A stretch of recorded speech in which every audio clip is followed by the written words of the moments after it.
All right. Welcome back to the GSMC Wrestling Laureate Podcast, brought to you by the GSMC Sports Network. Just kind of reflect on what we talked about real quick. We talked about our WWE SmackDown preview. We also talked about our Thursday Night Wrestling review. And we're going to jump into AEW's Double or Nothing. So it's going to be a great pay-per-view. Double or Nothing is the first.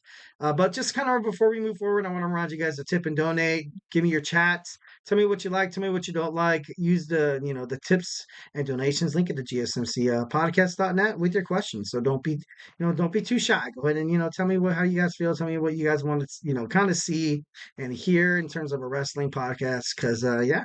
So let's go ahead and get this started. First, we're going to talk about the AEW International Championship match between Roderick Strong and Will Ospreay. Like I said on my last podcast, Will Ospreay is impressive. Definitely one of the biggest wrestlers that's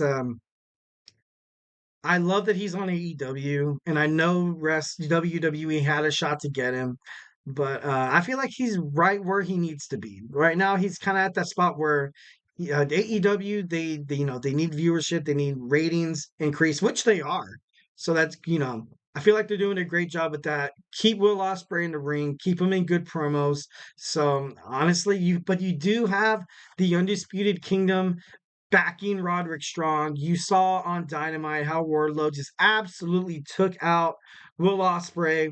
This is going to be a tough fight. This is going to be a huge battle, but ultimately, God, I want to say the underdog, but then Will Ospreay isn't really the underdog. I feel like he's the overdog. He's the favorite, but since Roderick Strong has a bunch of his goons that will back him, I feel like he's the underdog.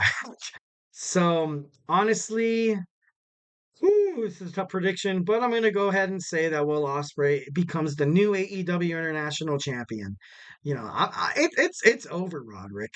Your time has come, bro. So Roderick Strong loses his AEW International Championship Sunday against Will Ospreay. All right, next we have the timeless Tony Storm against Serena Deeb. This match, gotta throw respect on Serena Deeb because timeless Tony Storm, she's on a roll right now. She's absolutely dominant. She's portrayed as kind of like a back heel, but she's could be a baby face too. She's definitely like she's in that rare breed where she could be kind of visualized, that anybody, kind of wants to think like, hey, do you like Tony Storm? Yeah. Do you like Tony Storm? Nah, not really. Like, it doesn't really matter. She's going to achieve success, wherever, the perspectives of the wrestling fans go. So, love Serena Deeb. I loved her promo on, Dynamite. It was kind of cool. She, threw the high heel in her face. It's going to be interesting. We do have Rampage on tonight as well. Sorry I didn't, let you guys know that as well. So there could be more like, promoting for, their storyline and stuff like that for it to ultimately end at Double or Nothing. But I'm going to go ahead and say my prediction is I feel like Tony Storm's going to win. She continues her momentum with the title. So yeah, definitely excited to see that. Next, we have Adam Copeland and Malakai Black for the TNT AEW Championship in a barbed wire steel cage match. I've never seen a barbed wire steel cage match except for maybe in like CZW and or ECW. So I can't wait to see it. Malachi Black is absolutely heartless. He's ferocious. And then you have Adam Copeland, who's genuinely, kind of balanced. But if you push him over to the edge, you can see how sick and crazy this bastard could possibly be. So I want to see Adam Copeland kind of tap into that, that old brood, that old brutality. So I think Adam Copeland retains the TNT championship against, House of Black's leader, Malachi Black. So, love Adam Copeland. Definitely love that. Even at his age, he's still able to put on some good promos and great matches. All right, so we have the IWGP World Heavyweight Championship match between Konosuke Takashita against John Moxley. John Moxley helped out Matt Sydal on AEW Dynamite. Like I said before, we do have Rampage and Collision. Rampage tonight, Collision tomorrow. So there could be a lot more different like promos. It could be because right now it seems like John Moxley has, Konosuke kind of on the ropes here. Kind of, he kind of get the best of him. He kind of has the momentum on his side, the wild thing. I think the best wrestler is going to come out the victor, and I think John Moxley is going to retain this championship. It's going to be a great fight. I would probably place it like probably like around 15 minutes and stuff or something like that. John Moxley is going to end up winning. You'll probably see Don Callis try to find a way to kind of screw over John, but it's not going to work. It's not going to work. Ultimately, you're going to see Moxley retain here. So, love that.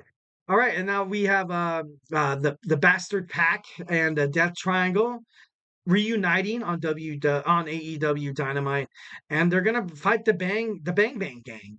They're the unified trios champion. Switchblade JY is absolutely on fire right now, and I honestly I loved how they came back with the Pack. I thought that was pretty badass, but got to be kind of real with it. I feel like the Bang Bang Gang is going to retain their trios unified championships at Double or Nothing. So that was my, opinion on that. So next we have Orange Cassidy against Trent Beretta, former best friends. Obviously, you don't see Chuck Taylor. His in-ring, career has been, ended by Trent Beretta. Total heel, total jerk. So I think freshly squeezed Orange Cassidy will pick up the victory against his former best friend. It's about time. It's about time. Trent Beretta, he's been running absolutely rampant. Can't have that. Nope, nope, can't have that no more. Orange Cassidy needs to do whatever he has to do to win this match because there's a lot of people backing him. You have the AEW universe. You probably have Chuck Taylor, clapping his hands, hoping for Orange Cassidy to kind of put it together and win. So I think Orange Cassidy is going to take down Beretta, and he's gonna take down his former best friend. So good for him. So we have a triple threat match for the FTW Championship. You have the Learning Tree, Chris Jericho, Fighting Hook, fighting Katsuyori Shibata. I think this is going to be a great match. Like my philosophy on wrestling is I feel like having a triple threat match kind of gives the champion, usually the heel, kind of like a way out. Like, you know what I mean? Kind of like a way to kind of, slither and shimmy his way out of the match with like kind of being unscathed. Essentially, this is Hook's rematch. So after this, if the handsome devil Hook does not find a way to beat down the learning tree and his protege Katsuyori Shibata, it could be bad. He's gonna have to start all the way on the bottom. But of course, you can bet your ass that Big Bill, that big tall oak tree that the learning tree has on his side is going to help. So I definitely think Chris Jericho will retain, the championship at Double or Nothing. He's still AEW FTW champion Chris Jericho. All right, next we have probably one of the biggest matches on the card. Willow Nightingale against Mercedes Mone. Mercedes Mone's first match ever since she made her debut at Big Business.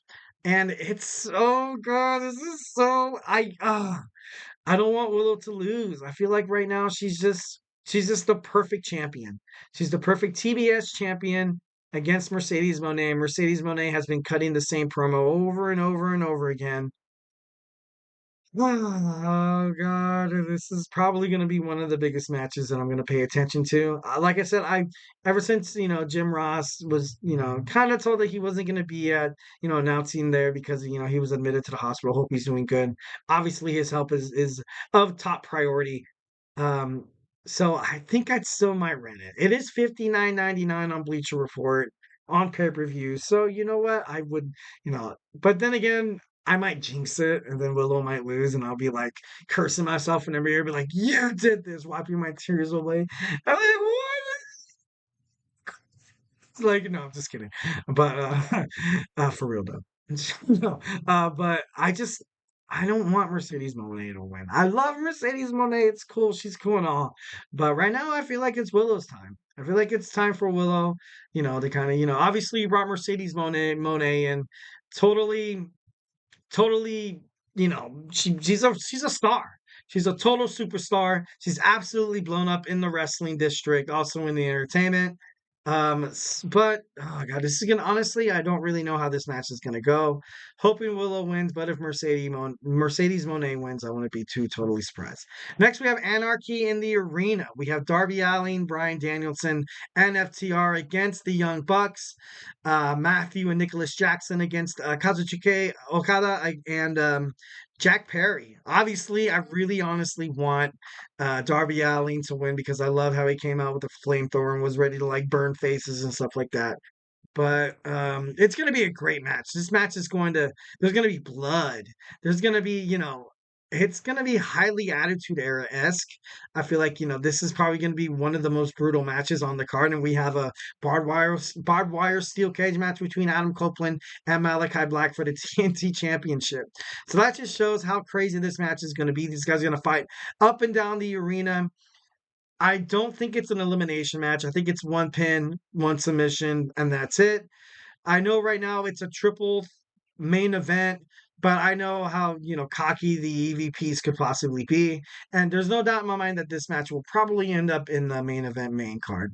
But if I had to put a prediction on it, you kind of have to keep the Elite's dominance kind of going here. You kind of have to keep them going here because I would say that if FTR, Darby Allin, and Bryan Danielson win, it would kind of leave AEW kind of open for like a new kind of reorder kind of thing like that. I know you saw Tony Khan drop off Darby Allin, which kind of be like, okay, now cool, okay, that Tony Khan's back.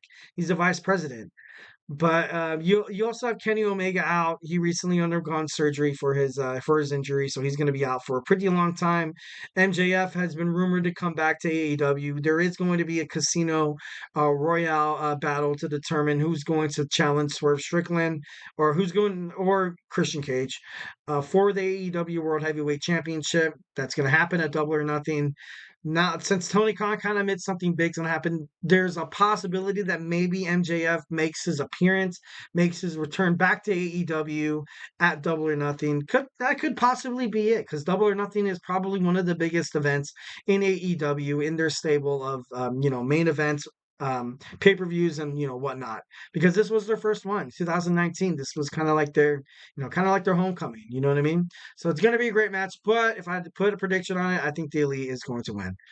So finally, we have Swerve Strickland has been getting his ass kicked week in and week out. Finally, last week on Dynamite, Wednesday on Dynamite, he was able to finally take down Christian Cage in the Patriarchy, getting the better of him.